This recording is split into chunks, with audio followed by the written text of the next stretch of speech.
Good morning বন্ধুরা, স্মৃতি blog ডায়েরির মিনি ব্লগে আপনাদের স্বাগত জানাই।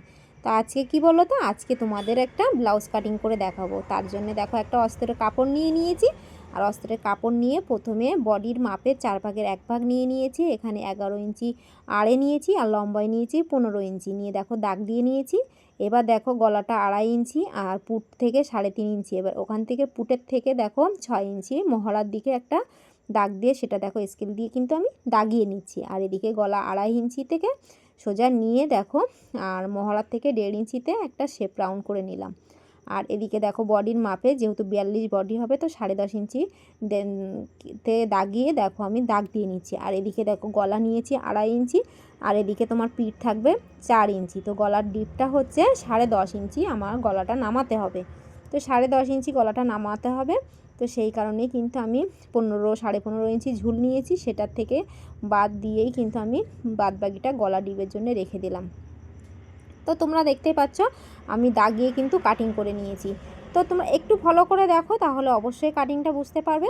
আর কাটিংটা বুঝতে পারলে আমাকে অবশ্যই কমেন্টস করে জানাবে। তো এই যে দেখো আমি কিন্তু পুরো ব্লাউজটা কাটিং করে নিয়েছি। তো আমার যে ইউটিউব চ্যানেলটা আছে স্মৃতি ব্লগ ডায়েরি, তো সেখানে গিয়ে তোমরা দেখে আসতে পারো। সেখানে আমি ব্লগ ভিডিওর সাথে সাথে কিন্তু পুরোটা দিই। আর এই দিকে দেখো আমি সামনের পার্টটা কাটবো। তো সামনের পার্ট মেপে কাটতে গেলে না অনেকটা কাপড়ের প্রয়োজন হয়। তো সবসময় একটা জিনিস মাথায় রাখবে, অল্প কাপড়ে কিভাবে কাটা যায়। তো এই যে দেখো আমি ডাইসটা ধরছি, এভাবে কাটতে গেলে এই সাইডে আরও 2 ইঞ্চি পরিমাণ কাপড় তোমাদেরকে বেশি করে নিতে হবে। তো এই যে দেখো প্রথমে তোমরা ডাইসটা কেটে নেবে কাগজে 34, 40, 42 ডাইসটা কেটে নিয়ে দেখো আমি যেভাবে সাজিয়ে কেটে নিয়েছি ঠিক এভাবে সাজিয়ে কেটে নেবে। তো তোমরা আমাকে কমেন্টস করলে আমি অবশ্যই ডাইস কিভাবে কাটতে হয় তার একটা ভিডিও কিন্তু আমি যখনই সময় পাবো তখনই কিন্তু তোমাদেরকে করে দেখাবো।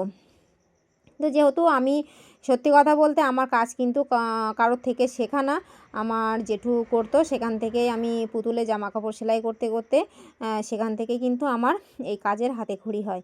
তো এবার দেখো যে কাপড়টা আমার বেঁচে ছিল সেই কাপড়টা দিয়ে কিন্তু আমি হাতার কাপড়টা কেটে নেব। তো যেহেতু হাতা 10.5 ইঞ্চি হাতা লম্বা হবে, তো 1 ইঞ্চি বেশি নিয়েই দেখো বাদবাকিটা আমি এভাবেই কাটি, যে মাপের ব্যাপার এই সেই। তো হাতার শেপটা তোমরা এভাবে যে আরমোলের 1/2 ইঞ্চি ডাউন করতে হয় সেটা কিন্তু এভাবে কেটে নিতে পারো। তো আমি সবসময় জানো সেলাইয়ের সময় কাটি। আর এদিকে দেখো আমি যে তলার যে পাটটা কেটে নেয়নি, এই যে টুকরো কাপড় বেরিয়ে যায় সেটা থেকে কিন্তু কেটে নিলেই ব্যাস এনাফ হয়ে যায়, আর কিন্তু অন্য কাপড়ের প্রয়োজন পড়ে না। তো অল্প কাপড়ের ভেতরে দেখো আমার তাও দেখো কত টুকরো কাপড় রয়ে গেছে। তো এইদিকে দেখো আমার কাটিং হয়ে গেছে। এবার মেন যে কাপড়টা এটা হচ্ছে জিমিচু শাড়ির পিস।